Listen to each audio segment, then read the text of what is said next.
know. All right. Tonight, our shir is dedicated to Rabbi and Levi Klein in honor of Rabbi's birthday.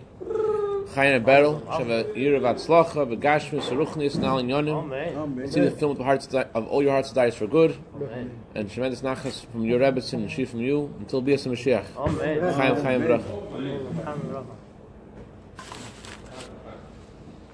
This week, there is a tremendous celebration and joy throughout the world because Shalom Rabashkin left prison, and so many people are celebrating and talking about it throughout the world in an incredible way. I don't know of a similar event that caused such a tremendous joy throughout so many different kinds of Jews throughout the world. I never experienced a similar scenario where with people dancing in the streets, all kinds of people, and it's for one individual. And the unusual thing about this celebration is that, what are we celebrating? We're celebrating a person leaving prison. Now, prison is a place you go to when you've done something wrong. And it seems to be an appropriate place to go to rectify a wrong. And yet we're celebrating a Jew leaving prison. What does that mean? So amazingly, I don't want to go into the whole discussion of what exactly the crimes were. That's not the point. I just want to talk about Torah's perspective on how we should react without getting into the details, just looking at the general story, and without just a person that's sinned, done a crime, gone to jail, leaves jail. How does a Jew react? How do you feel about that? How should you feel? What does the Torah say? So amazingly, this week's Torah portion has this exact story.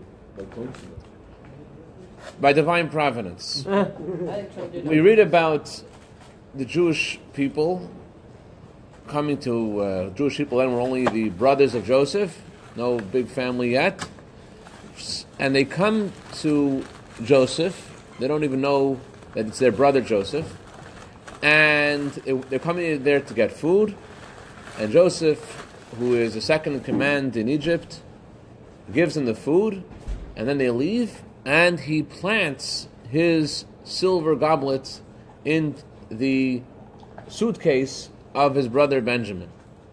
And then he sends his police after his brothers and accuses them, why did you repay good with evil? How come I'm doing such good things for you and you guys do such bad things back? I gave you this so much, I sustained you, I fed you, and now you stole my silver goblet. So what does Joseph do? He planted this silver goblet, and which brother did he give this goblet to? Which one did he? In whose suitcase? In Benjamin, in his beloved brother, who shares the same father and mother as Joseph. And Benjamin is accused of theft, and the brothers come back before Joseph. And what does Joseph say? Joseph tells them, you guys are doing something horrible. I am going to take Benjamin and put him in prison because of what he's done. So what do they do? So Judah says to Joseph, you cannot do this. I will be in his stead. I'm going to take his place. Don't put him in prison, put me in prison instead. I'm better than him, I'm stronger than him, I could do anything that he could do and I could do it better. Where does this come from? How come Yehuda said that? Why did Judah say this? The Talmud says that the word vayigash means to approach. It says Yehuda approaches Joseph. Why did he approach Joseph? He's already standing in front of Joseph. So the Medrash, the Talmud says that Yehuda came to Joseph forcefully and he threatened him. He says, listen, he sent his brother Naphtali to seek out to spy out, to examine the whole area of Egypt, of the city they were in. How many marketplaces are there? There's 12. So Yehuda says, okay, this is what we're going to do. I'm going to destroy 3 of the Egyptian metropolises. Is that the right word? Okay, sorry. I'm going to destroy 3 of the Egyptian metropolis, and each of my brothers, each of you take one and destroy them. We're going to take these guys on. We're going to fight a war. This is not going to happen. He's not going to take our brother away. So Joseph is hearing this, and Joseph says to him, tell me, you're not the oldest brother. Who made you the leader of all your brothers? Why are you talking? How come you're the only one that's talking? Why was he talking? Why did Yehuda feel so responsible? So you would think the reason he felt responsible was because Yehuda was the one who told his father, Jacob, that Jacob didn't want to send Benjamin because Jacob said that his mother died on the road, and I'm afraid he's the youngest boy. Maybe he'll also be in danger traveling. So I don't want to send him. And Judah said, you know what, I'll take responsibility. Don't worry, I'm going to bring him back. So on the surface, the reason Judah is taking responsibility more than anybody else, he tells Joseph, is because I told my father I'm going to bring him back. But the truth is that Judah never took responsibility for Benjamin in this situation. The Medrash says that Joseph said to Judah, listen, you're talking about somebody who did a crime. He stole. Since he stole, so your responsibility was to take care of him as a person. But he is an adult. He's not a child. You can't just force him to behave. He stole. It's not that you didn't take responsibility for him and you let this happen to him. He did it to himself. He stole. And the Medrash gives the following. Joseph told Judah the following analogy. You have a bucket and you have a rope. If the bucket falls into the well, the rope falls there too. There's a rope attached to the bucket. So if the bucket falls in the well, the rope's going to be there too. So what do you mean that you took responsibility? He did this to himself, nothing to do with you. You took responsibility for a person, not for a thief. The guy's a thief. The thief is a thief. You can't take care of. You can't. He did it to himself. He's the bucket that fell in the well, and the rope goes with him, and that's it. He stole. That's what happens to you when you steal. So the Panim Yafas explains on this Medrash, explains that Yehuda was being told by Joseph that you did take responsibility, but and you did say to your father that you should be excommunicated in this world and in the next world if you let go of your brother. But Joseph was telling him there is a way out. You're not really responsible because this is a unique situation. Your responsibility was only for a normal person, not for a thief. So, why does Judah continue? Seemingly what Yosef said was correct. You might think that the reason why he continued was because he didn't believe that Benjamin was guilty. You might say he's continued to try to advocate for Benjamin was because he didn't believe he sinned. He just thought that he was innocent, and that since he's a tzaddik, which actually he was, he's one of the very few people that never sinned in their lives. So you might think that Judah didn't believe Joseph when Joseph said that he was a thief. Maybe Judah thought he wasn't a thief. So the Medrash says, how come Yosef picked Binyamin? We're going to get there. Very good question. So you might think that he didn't believe that he was a thief. He wanted to save a tzaddik. He thought he was a tzaddik. He's accused of this crime. He didn't believe the crime, but actually the Talmud says the opposite. He believed that he was guilty of the crime. Not only that, the Talmud says that they were hitting Benjamin on his shoulders and they were saying to him, you are a thief and your mother was a thief. You're a thief and your mother was a thief. What do they mean? Find earlier on in the Torah that Benjamin's mother, Rachel, when Jacob departed from Lavan's house, so Rachel stole the idols of her father because she didn't want her father to sin. So she took all the idols. So they thought maybe Benjamin has a similar idea about Joseph's silver goblet. Joseph was pretending that this silver goblet can tell him the future, tell him the past. It sounds like witchcraft, sounds like idol worship.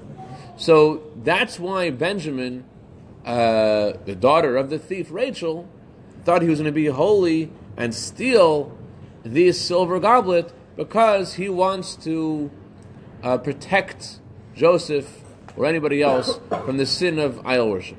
That's what the brothers believed. They thought he was a thief. Maybe he had some righteous reasons for stealing, but they thought that he actually stole the silver goblet. So did Yehuda. So if they did believe that he was a thief, So then why did Judah go and put himself out there and put himself, and basically what this really means is Judah was going to say for the rest of his life, I'm going to be a slave to this crazy guy who thinks that he is he can tell the future, and I'm going to end my life and do anything else I could do in my life just so this thief can go out free. Everyone knows what it's like to have a brother. You can imagine what it's like to have a brother who is a thief. A brother's a thief. You want to separate from him. You want to disconnect. And here Judah is saying, my destiny, my whole life, my whole future will be dedicated to this thief, to saving this thief to get him off free. He thought he was a thief, and he still said that. Why? So there is a statement in the Talmud in many places, Git Lamed Zayin, and other places. It says that before the Jewish people entered Israel, Moses made a covenant with us. And he made many covenants before with us about keeping the Torah, but he made another covenant before we entered Israel. Why another covenant? So the Talmud says there is no mitzvah that does not have 48 covenants times 603,550. What are we talking about? Before the Jewish people entered Israel, they made a covenant that they are going to be they're going to be responsible not only for the Torah, responsible for each other. So each Jew is responsible that another Jew should keep the Torah mitzvahs. So what that means is, in the words of the Alter Rebbe says as a halacha, he says, let's say, in regards to laws of blessings, let's say you already heard shofar in shul, Rosh Hashanah morning, and you are a great chassid, and you want to make sure that every Jew hears the shofar tonight. So what do? You go out, and you see a Jew. Oh, have you heard the shofar yet today? He says, yes, I know it's a Rosh Hashanah, but I haven't heard the shofar. Oh, no problem, I'll blow the shofar for you. Just say the blessing. Well, I don't know how to say the blessing. Well, it goes like this. Baruch atah, repeat after me. And the guy's like, I don't want to do that. It's okay, I'll say the blessing for you. And that's what you're supposed to do. The Alter Rebbe says, you should say the blessing for this person. What do you mean? You already did the mitzvah. You already fulfilled your obligation. How can you say a blessing, blessed are you, Lord our God, who has sanctified us with his commandments and commanded us to hear the voice of the shofar, when you already did the mitzvah? So the Alter Rebbe answers, what do you mean you did the mitzvah? You didn't do the mitzvah. You did it, yes, you did it. But someone else, your brother didn't do it. And you're responsible for him. And since you're responsible for him, the Alter Rebbe says that you're also called responsible. Because he didn't do it yet, you're responsible. There's a similar story in the Talmud about, there's an argument in the Talmud about the laws of Shabbos. We know we're not allowed to, not only are we forbidden to work on Shabbos, but also our animals are also forbidden to work on Shabbos. What's the din? What's the law about an animal wearing a collar? The animal allowed to wear a collar outside on Shabbos? Is animal allowed to? So anyways, the Talmud says that there was an argument in the Talmud, and one rabbi noticed that his neighbor went out. He let his ox go out. Shmeck with the what's the ritzua is a strap. Strap. Thank you. Between its horns, and he said, "Well, I hold that that's okay." Well, there's another opinion which says it's not okay. And the Talmud says he was so upset at himself, they didn't stop the guy from doing this, that he fasted so many times that his teeth became black. So, because his teeth became darkened because he didn't eat for such a long time. So what was the problem? The problem was that he felt responsible. Someone else did something, and he didn't say, oh, someone else did something. He said, that's me. There is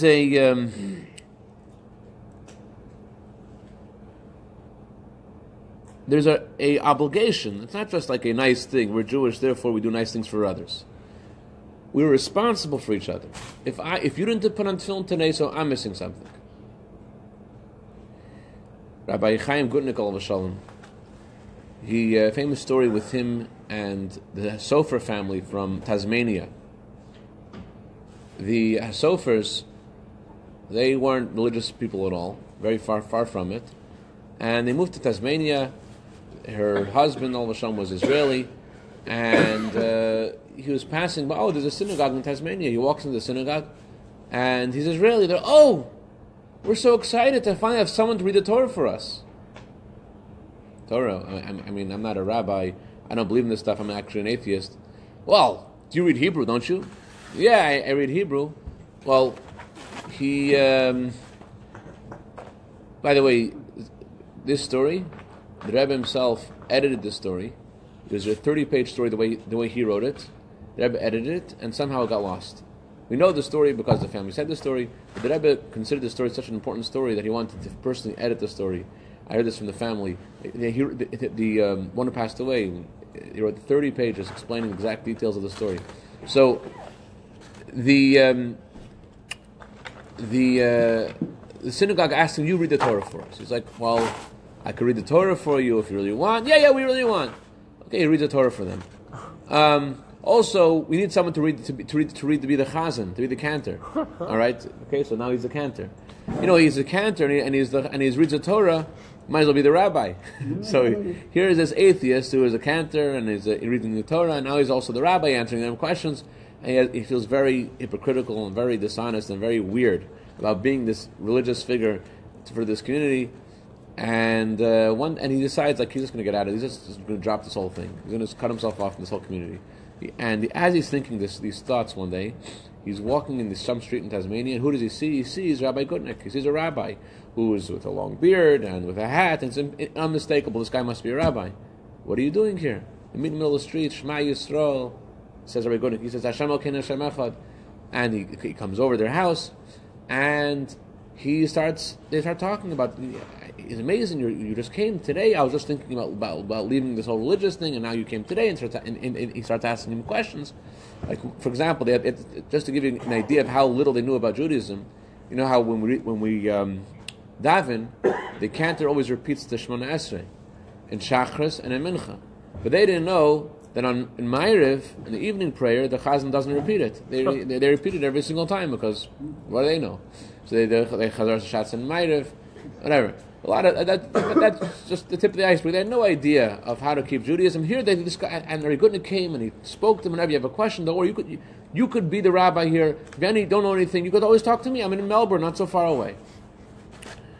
Why did Rabbi Gutnick go there? Rabbi Gutnick went there because he got a letter from the Rebbe the day before. The Rebbe said, "What's going on with the Jews in Tasmania? We're living where we're living. We know who we know. We have our friends." But we see from the story that you can't just say you are connected to where you're connected to. We have your own friends. We're all one family. We have to look out for each other. That's why the Arizal, when he would say the confessionary prayer that we say every morning and afternoon, the Arizal would say the words, "We are guilty. We have stolen. We have spoken wrong about others." The Arizal was a perfect tzaddik. He never stole from anybody. Why do you say when he said the confession that we have stolen? What did he steal from? So the answer is that all souls are connected. So he didn't say it on behalf of himself. He said it on behalf of others. And even we who have done wrongdoing, we also say we have stolen. Because we're not just saying it for ourselves. Because if another Jew is making a mistake, I'm making a mistake. Because we're connected. You can't just say I do my thing, you do your thing. We're all connected. If I make a mistake, then that affects other people as well. It's like it's like cutting a hole in the bottom of your boat. It makes everyone sink. Like a story about Rabbi, where he went from different places to just on this topic. What do you do? Like Hashem never gotten like where he went. He learned in other places before he came. Oh, yeah, I know the story. That's a long story. I'll tell you later. Yeah. Okay, so getting back to Yassi's question, Yassi was asking, what did Joseph want to accomplish over here? What did he want to do? Why did he specifically plant this cup in his brother's luggage? Of all the brothers, what did he want to accomplish, period?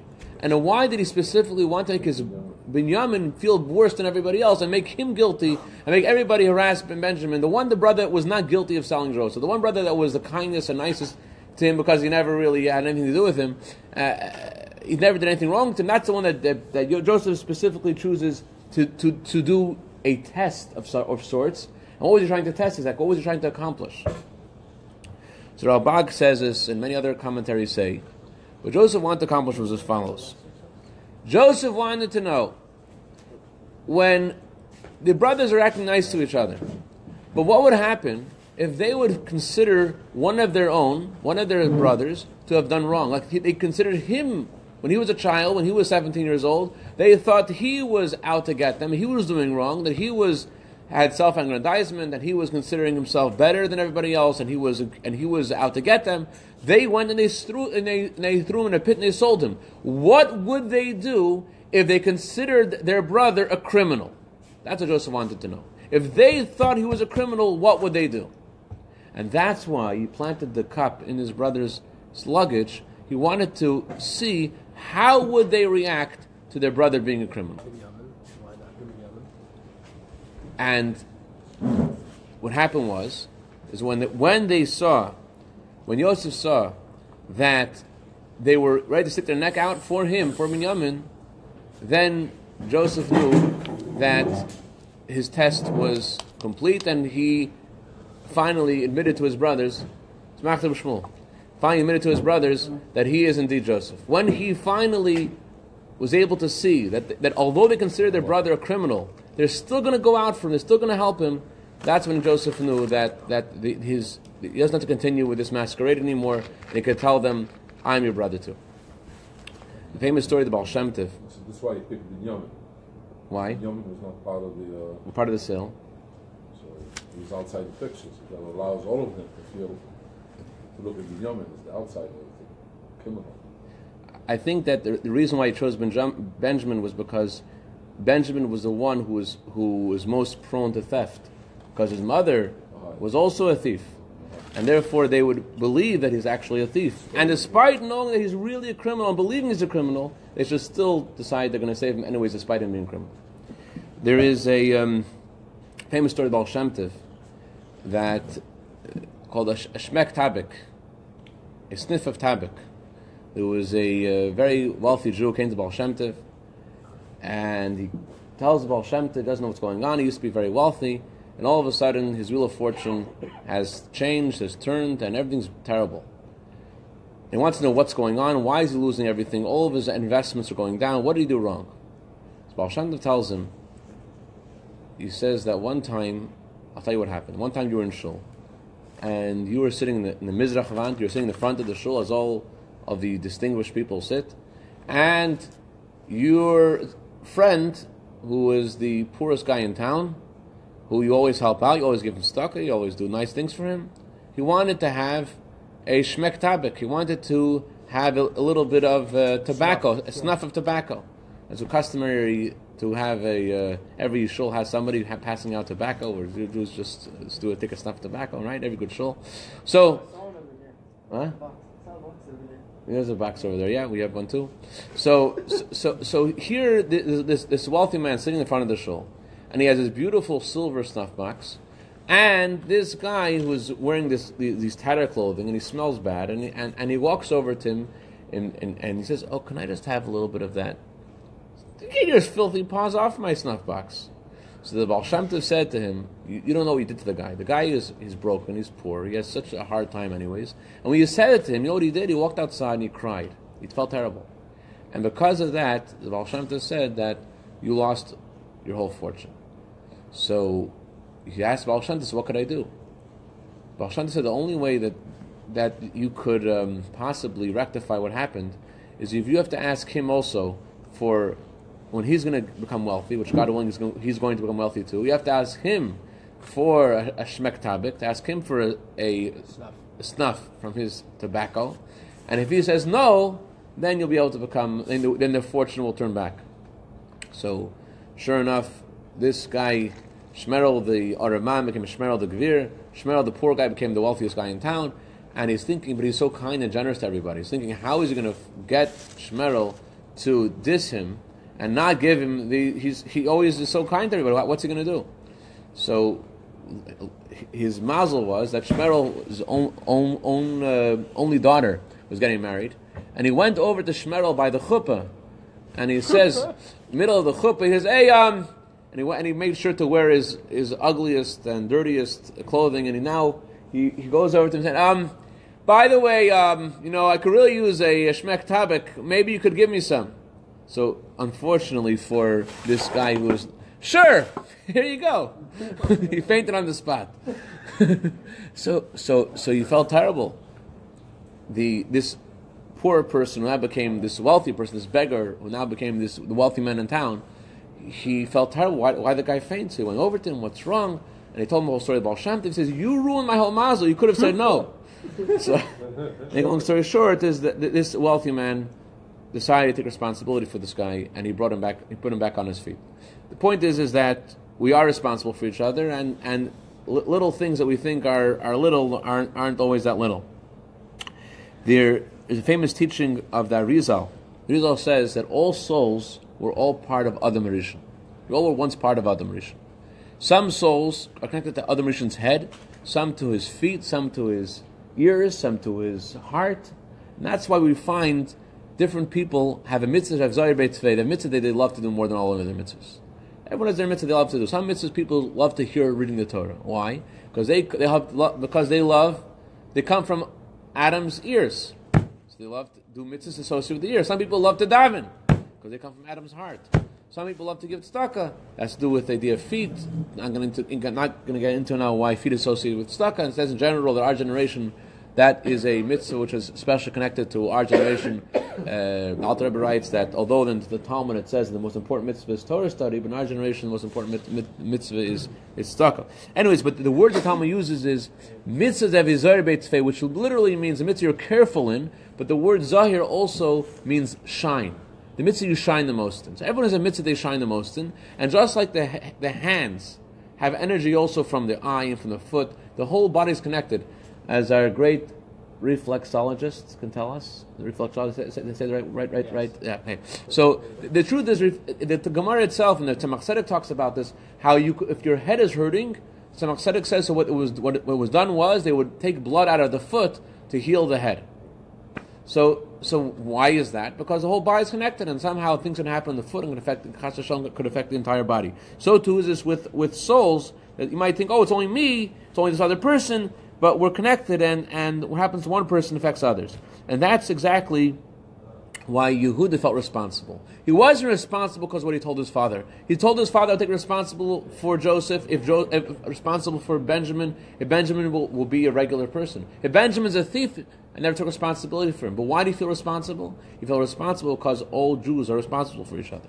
The Friedrich Rebbe actually says the word responsible in Hebrew, Kol Yisrael Arevim Zeh B'Zeh. The word Arevim actually has three translations. Arevim means responsible. Arevim also means mixed, as I just said, because all souls have in them all other souls.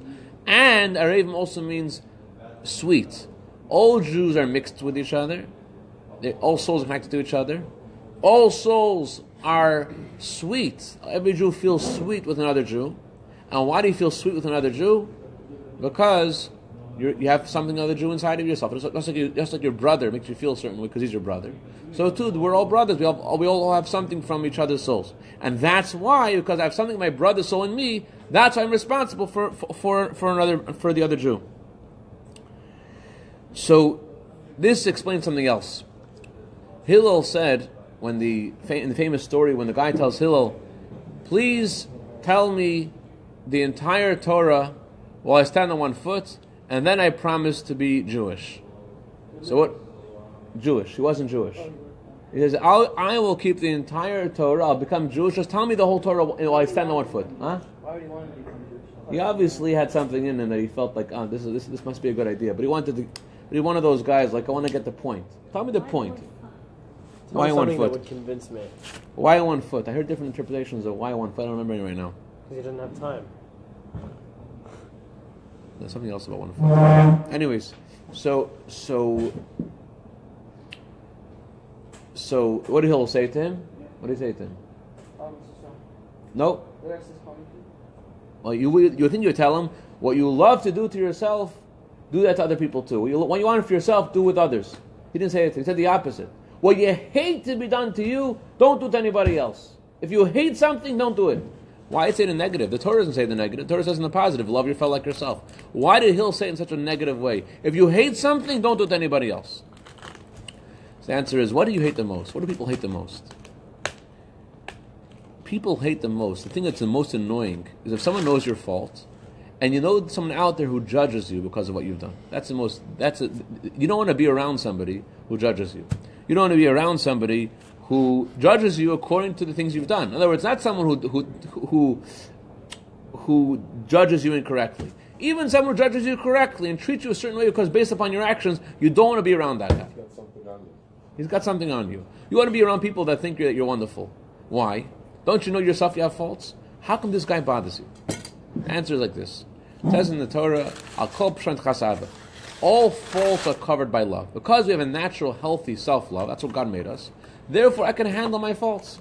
I don't mind my faults because I know I have faults, but more than I have faults, my faults are uncovered, my faults are ignored because I love myself so much. That's how God made people.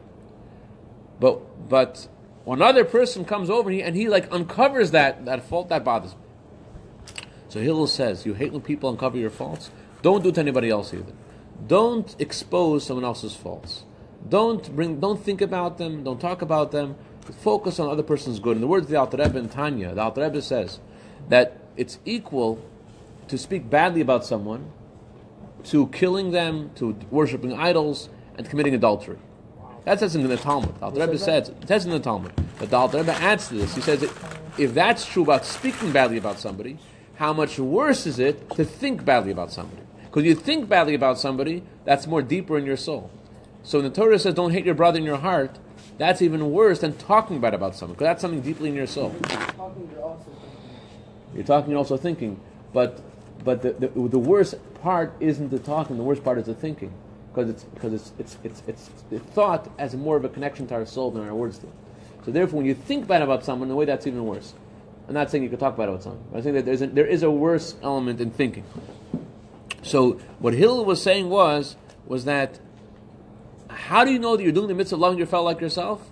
When you're able to ignore their faults. If you're able to love someone so much that you don't think about their faults, then you know you're doing it right. And there's good dividends for this, by the way. God does the same thing. When God sees that we ignore each other's faults, and we're able to love each other, even though I know what you do wrong, you know what I do wrong, so the Eibishter says, you know what, I'm going to join you guys. Who knows our faults better than the Eibishter? Who knows our faults better than God? So when God sees that we look at others and we ignore their faults, Hashem says, the Tzemach Tzedek says this, that this is a wondrous teaching, a wondrous lesson, that if you want the Eibishter to respond to you and not to pay attention to your faults, best way is to do the same for others.